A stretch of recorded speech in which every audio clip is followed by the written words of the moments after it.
Hello बच्चों, good morning all of you. एक एक दिन बीतता जा रहा है और परीक्षा की घड़ी नज़दीक आते जा रही है। ऐसे में घबराने की ज़रूरत नहीं है। अपनी तैयारी अपने अंदाज से करते रहें। परीक्षा आ रहा है तो जाएगा भी। ज़्यादा समय बर्बाद नहीं करते हुए सीधा हम टॉपिक पे आते हैं। आज 30 इम्पॉर्टेंट मल्टीपल चॉइस क्वेश्चंस का दूसरा सेट सॉल्व करेंगे, जो एग्ज़ाम के दृष्टि से बहुत महत्वपूर्ण है। पहला सेट जो नहीं देख पाए होंगे वो डिस्क्रिप्शन में लिंक दे दिए हैं, वहाँ से जाकर के देख सकते हैं।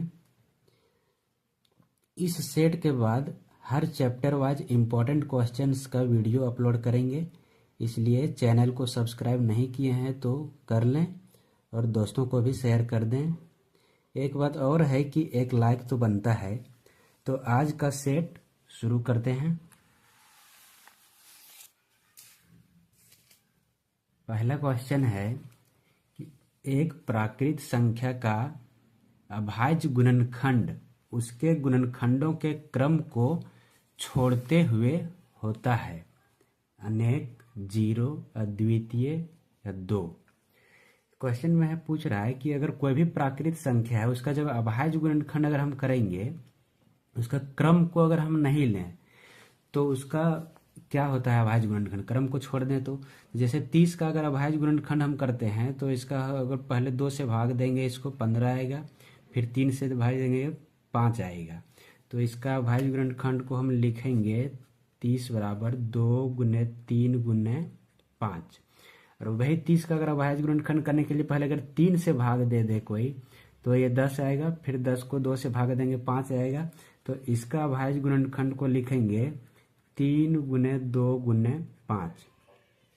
अब क्वेश्चन में दिया है कि अगर क्रम को छोड़ते हुए, मतलब क्रम जो सीरियल है, जैसे पहले 2 है, पहले उसके बाद 3 है, फिर 5 है, तो अगर इस क्रम को हम अगर मायने नहीं रखे, इसमें पहले 3 आ गया, फिर बाद में 2 है, उसके बाद फिर 5 है, तो क्रम को अगर हम कोई मायने नहीं रखे हम उसको कि पहले किसको लें बाद में किसको लें, तो इसका हल जो है वो अद्वितीय होता है। द्वितीय कहने का मतलब है कि ये 2 यहाँ पे पहले आया था, फिर इसमें 2 बाद में आया, इसमें 3 बाद में आया था, इसमें 3 पहले आया।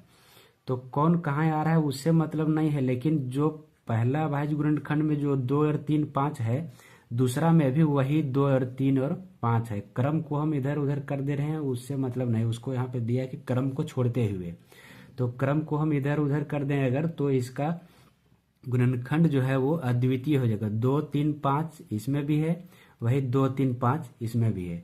तो इसका आंसर हो जाएगा कि एक प्राकृत संख्या का अभाज्य गुणनखंड उसके गुणनखंडों के क्रम को छोड़ते हुए अद्वितीय होता है। ये क्वेश्चन पूछता है एग्जाम में, तो इसको याद रख लेना है कि इसका अद्वितीय होता है। दूसरा क्वेश्चन है, निम्न में से कौन सी संख्या अपरिमेय संख्या है। अपरिमेय संख्या कौन है, ये पहले देख लेना है क्वेश्चन में कि परिमेय देर पूछ रहा है कि अपरिमेय। यहाँ पे दिया हुआ है यह परिमेय संख्या कौन है। तो परिमेय संख्या के बारे में हम लोग पढ़े हैं कि परिमेय संख्या किसको कहते हैं, जिसको P बटे Q के रूप में लिख सके, जहाँ P और Q दोनों संख्या जो है वो पूर्णांक होता है। P और Q पूर्णांक होता है। पूर्णांक का मतलब वो पूर्ण अंक होना चाहिए। अब यहाँ पे जैसे पहले दिया हुआ है रूट में है 225, तो 225 का वर्गमूल निकालेंगे तो ये हो जाएगा 15। तो 15 को हम 15 बटे 1 लिख सकते हैं, तो ये P बटे Q के रूप में हो गया, जहाँ पे P और Q दोनों पूर्ण संख्या है। तो ये हो जाएगा परिमेय संख्या। यहाँ हमको पूछ रहा था अपरिमेय संख्या कौन होगा। दूसरा ऑप्शन में दिया हुआ है 17 को भी हम लिख सकते हैं 17 बटे 1। यहाँ पर भी P और Q दोनों पूर्ण संख्या है, तो ये भी हो जाएगा परिमेय संख्या। 0 है अगला, 0 को हम लिख सकते हैं 0/1, तो ये भी एक 0 भी पूर्ण संख्या है और 1 भी पूर्ण संख्या है, तो ये भी हो जाएगा परिमेय संख्या। अगला है पाई का मान 22/7 जो होता है, तो ये देख करके नहीं कह देना है कि ये परिमेय संख्या है, क्योंकि पाई का मान 22/7 एग्जैक्ट ये होता नहीं है, 22/7 मान लिया गया है। इसलिए पाई को याद रखना कि पाई एक अपरिमेय संख्या है। तो इसमें से कौन अपरिमेय संख्या हो जाएगा, तो पाई हो जाएगा एक अपरिमेय संख्या। क्वेश्चन 3 में दिया हुआ है कि संख्या 6, 72 और 120 का HCF होगा। HCF निकालना है यहाँ पे, तो यही यहाँ हम भागा देकर भी निकाल सकते हैं, लेकिन अक्सर HCF निकालने के लिए जो देता है वो अभाज्य गुणनखंड विधि से HCF निकालने के लिए देता है। तो 6 का हम अभाज्य गुणनखंड करेंगे, इसको पहले 2 से भागा देंगे, 2 तिया 6, तो 6 का गुणनखंड हो गया 2 गुने 3। फिर ऐसे ही 72 का अभाज्य गुणनखंड करेंगे, 2 से भागा देंगे 36, फिर 2 से भागा देंगे 18, फिर 2 से भागा देंगे 9, अब 3 से भागा देंगे 3 तिया 9। तो 72 का अभाज्य गुणनखंड आ गया 2 गुने 2 गुने 2, 2 गुने 2 गुने 2 गुने 3 गुने 3, 3 गुने 3। फिर 120 का अभाज्य गुणनखंड निकालेंगे, हो जाएगा 60, फिर 2 से लेंगे 30, फिर 2 से लेंगे 15, अब 3 से हो जाएगा 5। तो 120 का अभाज्य गुणनखंड हो गया, 2 है 3 बार, तो 2 गुने 2 गुने 2, फिर 3 गुने 5, 3 गुने 5। अब HCF निकालना है हमको, HCF 6, 72 और 120, ये तीनों का HCF कितना होगा? तो HCF होता है जो तीनों में कॉमन आया होगा वही होगा HCF। तो ये 2 जो है वो तीनों में कॉमन है। फिर यहाँ पे एक 3 इसमें है, इसमें भी 3 है, इसमें भी 3 है, तो ये 3 भी सभी में कॉमन हो गया। और भी कुछ नहीं है जो कि तीनों में मिलता हो, तो इसका HCF हो जाएगा 2 गुने 3 बराबर 6। यहाँ पर 5 है, इसमें कहीं 5 नहीं है, इसमें भी 2 है, इसमें एक और 2 है, लेकिन इसमें 2 और नहीं बचा हुआ है, इसीलिए जब तक तीनों में नहीं मिलेगा तब तक उसको हम HCF में नहीं ले सकते हैं। तो इसका HCF हो जाएगा 6, ऑप्शन ए में दिया हुआ है।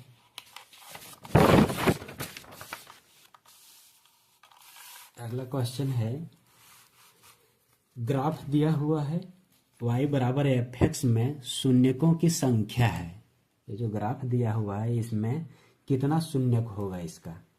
तो शून्यकों की संख्या के लिए हम जानते हैं कि जो ग्राफ अगर दिया हुआ है तो वो x अक्ष को जितना बार काटता है उतना उसका शून्यक होता है। यहाँ पर जो ग्राफ दिया हुआ है ये x अक्ष को एक बार काट रहा है, यहाँ पे मूल बिंदु जो 0 0 होता है वहां पे x अक्ष को एक बार काट रहा है, तो इसका शून्यकों की संख्या हो जाएगा 1। अगला क्वेश्चन है, यदि शून्यकों का योग तथा गुणनफल क्रमशः 0 और √5 हो तो द्विघात बहुपद क्या होगा?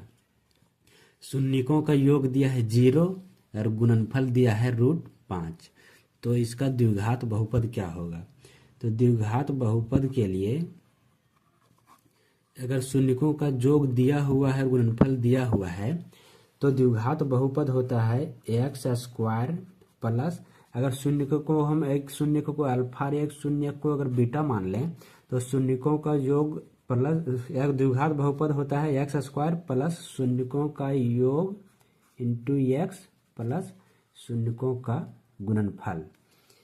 तो यहाँ पे दिया हुआ है एक शून्यक मान लेते हैं, अल्फा बराबर मेरा दिया हुआ है अल्फा नहीं, यहाँ पे शून्यकों का योग दिया हुआ है तो अल्फा प्लस बीटा, शून्यकों का योग अल्फा प्लस बीटा दिया हुआ है 0, और अल्फा इंटू बीटा शून्यकों का गुणनफल जो है वो दिया है √5। तो जहाँ पे शून्यकों का योग है वहाँ पे 0 रखेंगे और शून्यकों का गुणनफल की जगह पे √5, इससे जो मेरा द्विघात बहुपद बनेगा वही हो जाएगा आंसर। तो इसलिए द्विघात बहुपद px जो है वो हो जाएगा x² प्लस शून्यकों का योग इंटू x, तो शून्यकों का योग दिया हुआ है 0 तो हो जाएगा 0 इंटू x प्लस शून्यकों का गुणनफल, शून्यकों का गुणनफल √5 है तो हो जाएगा √5। अब ये 0 को x से जब गुना करेंगे तो ये 0 हो जाएगा, तो हो जाएगा यहाँ पे x² प्लस √5, x² प्लस √5 आया, तो ये ऑप्शन दिया हुआ है x² प्लस √5 बी में दिया हुआ है, तो इसका आंसर हो जाएगा बी।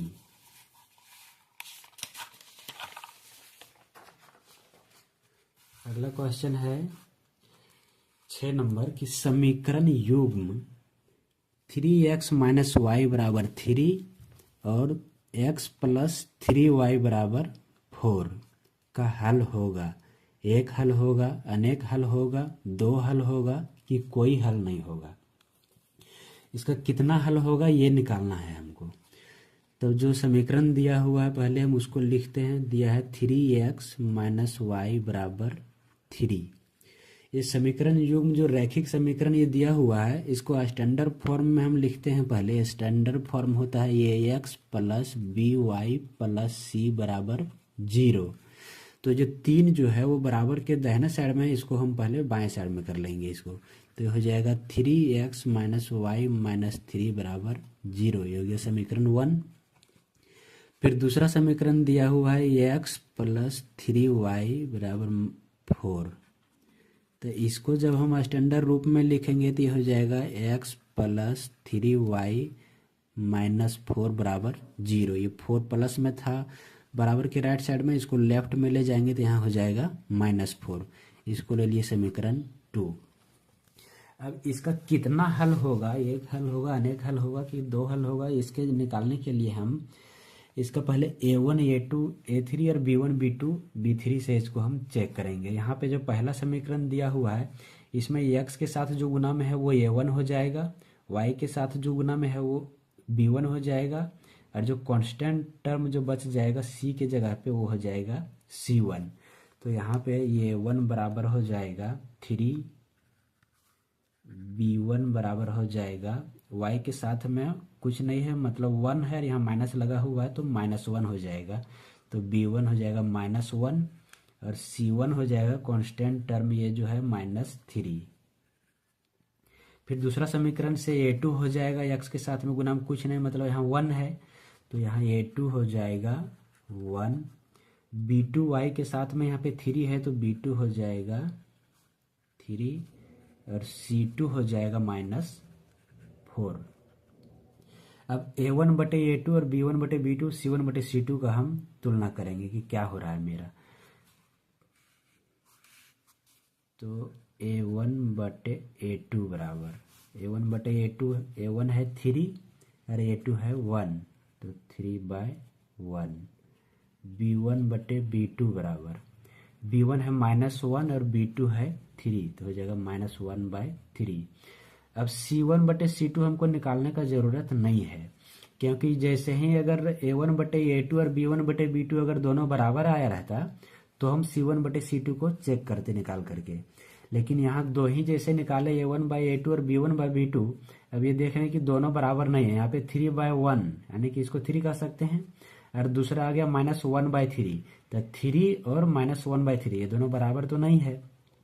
तो इतना ही से मेरा चेक हो जाएगा कि इसका कितना हल होगा। इसीलिए अब यहाँ पे c1/c2 और निकालने का जरूरत नहीं है। अब यहाँ पे हम देख रहे हैं कि a1 बटे a2 नॉट इक्वल्स टू है b1/b2। ये दोनों बराबर तो नहीं है, ये है 3/1 और ये है -1/3, दोनों बराबर नहीं है। तो a1/a2 not equals to b1/b2। और जब दोनों ये बराबर नहीं है, a1 बटे a2 और b1/b2 जब बराबर नहीं होता है तो ये इसका अद्वितीय हल होता है। अद्वितीय हल कहने का मतलब उसका केवल एक हल होता है। तो यहाँ पे पूछ रहा था कि कितना हल होगा, तो इसका एक हल होगा। अगर अद्वितीय हल यहाँ पे ऑप्शन में रहता तो अद्वितीय हल को भी हम टिक मारते। अद्वितीय हल मतलब केवल एक हल उसका। और जब ये कंडीशन में याद ये भी रखना है कि जब a1 बटे a2 not equals to b1/b2 आता है तो रेखाएं प्रतिच्छेद करती है, मतलब एक रेखा दूसरे रेखा को काटती है, प्रतिच्छेद करती है। दूसरा है कि प्रतिच्छेद करती थी, इसका एक हल होता है। और अगला एक और क्वेश्चन इससे बन सकता है कि अगर प्रतिच्छेद करता है तो वो समीकरण जो है वो कहलाएगा संगत, वो हो जाता है संगत। तो यहाँ पे इसका कितना हल होगा ये पूछ रहा था। तो जब प्रतिच्छेद कर रहा है तो इसका केवल एक हल होगा, यानी अद्वितीय हल होगा। ऑप्शन ये सही है। अगला क्वेश्चन है कि यदि रैखिक समीकरणों का कोई युग्म या संगत है तब इसके आलेख की रेखाएं होगी। कोई भी रैखिक समीकरण जो दिया हुआ है अगर उसका युग्म जो है वो असंगत है तो इसका आलेख की रेखाएं क्या होगी। अभी बताए कि यह संगत होता है जब उसका कोई हल नहीं होता है। और कोई हल कब नहीं होगा, जब रेखाएं प्रतिच्छेद करेगी नहीं, जब रेखाएं प्रतिच्छेद करती है तो उसका एक हल होता है, और जब हल होता है तो वो कहलाता है संगत। तो पहला ऑप्शन नहीं होगा। दूसरा में दिया हुआ है कि समांतर, जब रेखाएं समांतर होगी, तो जब दोनों रेखा अगर समांतर हो जाएगा तो कहीं पर भी अगर जब ये अगर नहीं कटेगा, जैसे रेलवे लाइन का जो होता है पटरी, तो वो कहीं पे एक दूसरे को टच नहीं करता है, तो उस कंडीशन में इसका कोई हल नहीं होगा। जब ये कहीं टच ही नहीं करेगा तो इसका एक भी हल नहीं होगा, और जब हल नहीं होता है तो वही कहलाता है असंगत। तो यहाँ पे समांतर जो है, जब रेखाएं समांतर होगी तब उसका कोई हल नहीं होगा, और जब हल नहीं होगा तो वही कहलाएगा असंगत। तो इसका आंसर हो जाएगा जब रेखाएं समांतर होगी। समपाती में क्या है कि समपाती में एक ही लाइन पर दूसरा लाइन भी गया हुआ रहेगा, दोनों रेखा एक दूसरे पर रहेगा, तो इसका अनंत हल होता है, बहुत सारा हल हो जाएगा इसका। तो हल चाहे एक हल हो चाहे अनेक हल हो, हल तो हो जा रहा है, और जिसका हल हो जाता है वो कहलाता है संगत। तो ये भी हो जाएगा संगत। इसलिए यहाँ पे इसका आंसर हो जाएगा कि समीकरणों का कोई युग्म असंगत तब कहलाएगा जब आलेख की रेखाएं समांतर होगी।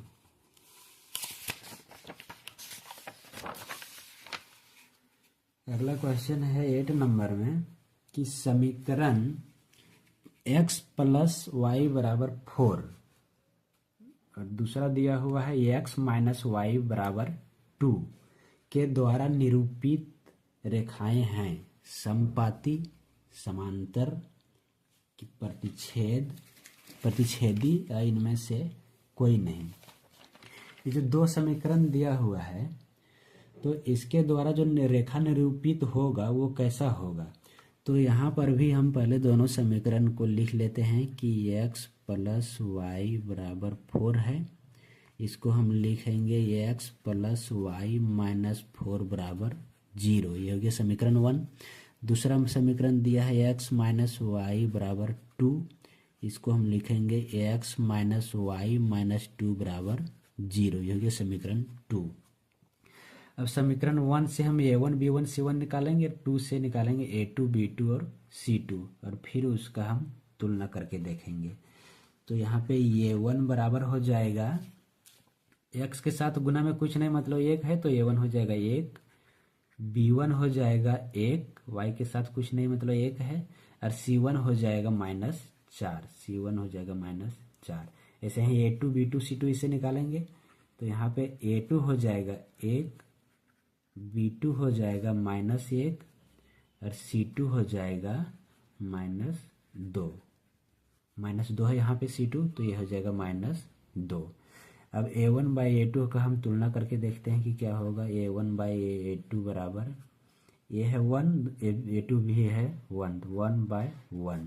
फिर b1 बाय b2 देखते हैं, b1 है 1 और b2 है -1, 1 बाय -1, तो ये 1 बाय 1 और एक है 1 बाय -1। ये दोनों फिर देखने के बराबर नहीं है, यानी कि a1 by a2 not equals to b1 by b2। जब ये दोनों बराबर नहीं है तो ये हो जाएगा प्रतिच्छेदी। तो ये दोनों समीकरण के द्वारा निरूपित रेखाएं क्या होगा, ऐसा कंडीशन ये जानते हैं कि जब a1 बटे a2 not equals to b1 by b2 होता है तो रेखाएं प्रतिच्छेद करती है। तो ये दोनों समीकरण से जो निरूपित होगा रेखा वो हो जाएगा प्रतिच्छेदी रेखाएं। अगला क्वेश्चन है 9 नंबर में कि निम्न में से कौन द्विघात समीकरण नहीं है। क्वेश्चन को पहले अच्छे से पढ़ लेना है कि कौन द्विघात समीकरण नहीं पूछ रहा है। हड़बड़ी में द्विघात समीकरण इतना पढ़ करके नहीं कर देना है कि ये द्विघात समीकरण होगा तो इसको टिक कर दें। पहले देख लेना है कि क्या पूछ रहा है क्वेश्चन में, कौन द्विघात समीकरण नहीं है ये पूछ रहा है यहाँ पे। तो हम एक करके सबको चेक करेंगे। पहला जो समीकरण दिया हुआ है x माइनस 2 का होल स्क्वायर बराबर 2x माइनस 3, ये द्विघात समीकरण है या नहीं है इसको हम चेक करते हैं। पहले ये हो गया a माइनस बी का होल स्क्वायर हो गया, तो a माइनस बी का होल स्क्वायर हो जाएगा a स्क्वायर माइनस 2ab, तो इसको गुना करेंगे तो हो जाएगा -2ab प्लस बी स्क्वायर यानी 2 का स्क्वायर, और इधर हो जाएगा 2x माइनस 3। अब ये सॉल्व करेंगे इसको, ये हो जाएगा एक्स स्क्वायर, ये 2 और 2 गुना करके हो जाएगा यहाँ माइनस में 4x प्लस 2 का स्क्वायर 4, और ये 2x इधर आएगा तो माइनस 2x हो जाएगा, और ये माइनस में 3 वो इधर आगे हो जाएगा प्लस में 3 बराबर 0। अब ये हो गया एक्स स्क्वायर माइनस में 4x और माइनस में 2x, माइनस हो गया 6x और 4 और 3 हो जाएगा 7 इक्वल्स टू 0। अब ये हो गया मेरा द्विघात समीकरण। x का अधिक द्विघात समीकरण किसको कहते हैं? जिसमें x का अधिकतम घात पावर जो है, x का अधिकतम पावर 2 अगर रहेगा तो वो द्विघात समीकरण कहलाएगा। तो ये हो गया मेरा द्विघात समीकरण। यहाँ पूछ रहा था कौन द्विघात समीकरण नहीं है, तो ये ऑप्शन मेरा नहीं होगा। अब दूसरा हम चेक करते हैं, बी वाला ऑप्शन में दिया हुआ है x इंटू 2x प्लस 3 बराबर एक्स स्क्वायर प्लस 1। इसको जब हल करेंगे तो ये x है वो 2x से गुना होगा एक बार, फिर x 3 से भी गुना होगा। तो x जब 2x से गुना होगा तो ये हो जाएगा 2x स्क्वायर, गुना में पावर जुट जाता है, यहाँ पे x का पावर 1 है, यहाँ भी x का पावर 1 है। जब दोनों गुना होगा तो x का पावर जुट करके हो जाएगा 2, तो ये हो जाएगा 2x स्क्वायर, फिर प्लस ये x जब 3 से गुना होगा तो ये हो जाएगा 3x, और इधर जो एक्स स्क्वायर प्लस में उसको जब लेफ्ट साइड ले आएंगे तो ये हो जाएगा माइनस में एक्स स्क्वायर, ये प्लस में 1 है वो माइनस में 1 हो जाएगा, बराबर हो जाएगा 0। अब ये 2x स्क्वायर है प्लस में, 1x स्क्वायर है माइनस में, तो 2 में से 1 चल जाएगा तो 1x स्क्वायर बच जाएगा प्लस में है यहाँ पे 3x और माइनस में है 1 इक्वल्स टू 0। अब ये भी देखते हैं कि द्विघात समीकरण हो जा रहा है, क्योंकि x का अधिकतम घात यहाँ पे 2 है, तो ये भी द्विघात समीकरण हो गया। यहाँ हमको निकालना है कौन द्विघात समीकरण नहीं होगा। तो अब तीसरा ऑप्शन को हम चेक करते हैं। तीसरा ऑप्शन में दिया हुआ है एक्स स्क्वायर माइनस 2x बराबर, इधर दिया है माइनस 2 इंटू 3 माइनस एक्स। अब इसको एक्स स्क्वायर माइनस 2x का जो है वही लिख दिए बराबर, यहाँ पे है माइनस 2 को जब 3 से गुना करेंगे तो ये माइनस गुने प्लस माइनस हो जाएगा, और 2 को 3 से गुना करेंगे तो 6 हो जाएगा, फिर ये माइनस गुने माइनस प्लस हो जाएगा, 2 और x को गुना करेंगे तो ये हो जाएगा 2x।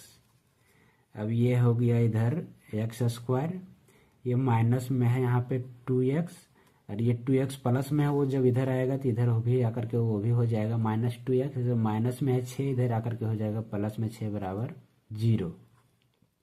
अब ये हो गया एक्स स्क्वायर माइनस 2x और माइनस 2x, माइनस हो जाएगा 4x प्लस 6 बराबर 0। ये भी हो गया द्विघात समीकरण। x का अधिकतम पावर 2 है यहाँ पर, तो ये भी हो गया मेरा द्विघात समीकरण। तो C भी नहीं होगा। अब D को हम चेक करते हैं। D में दिया हुआ है कि x square plus 3x plus 1 बराबर, इधर है x माइनस 2 का होल स्क्वायर। इसको हल करेंगे, इधर जो है वही लिख देंगे x square plus 3x plus 1 बराबर, इधर हो गया a माइनस बी का whole square. a minus b का होल स्क्वायर को जब तोड़ेंगे तो ये हो जाएगा a स्क्वायर माइनस 2ab, तो हो जाएगा माइनस में यहाँ पे 4x प्लस b स्क्वायर मतलब 2 का स्क्वायर, तो ये हो जाएगा 4। अब एक्स स्क्वायर बराबर के लेफ्ट साइड भी है और एक्स स्क्वायर बराबर के राइट साइड भी है, तो इसको हम काट सकते हैं। और नहीं तो फिर जब ऐसा भी देखेंगे कि जब एक्स स्क्वायर यहाँ राइट साइड में, इसको जब इधर लेकर के आएंगे तो वो माइनस में हो जाएगा एक्स स्क्वायर, तो प्लस एक्स स्क्वायर और माइनस एक्स स्क्वायर दोनों कट जाएगा, इसीलिए हम इसको यहाँ पर भी काट सकते हैं। तो एक्स स्क्वायर और एक्स स्क्वायर खत्म हो गया, यहाँ बच गया 3x प्लस 1, और इधर बच गया माइनस में 4x, जो इधर आएगा तो हो जाएगा प्लस में 4x, और ये प्लस में 4 है, ये हो जाएगा 4 जो है वो प्लस में इधर लाएंगे तो वो भी हो जाएगा माइनस 4 बराबर 0। 3x और 4x दोनों को जोड़ेंगे तो हो जाएगा 7x, माइनस में 4 प्लस में 1 तो हो जाएगा माइनस 3 बराबर 0। यहाँ पे देख रहे हैं कि x का जो है वो अधिकतम घात जो पावर जो है वो वहाँ कुछ नहीं, मतलब यहाँ पे 1 है, तो ये द्विघात समीकरण नहीं होगा। द्विघात समीकरण होने के लिए x का अधिकतम पावर 2 होना चाहिए। तो इसमें पूछ रहा था कि यहाँ पे कौन द्विघात समीकरण नहीं होगा, तो इसका ऑप्शन हो जाएगा डी।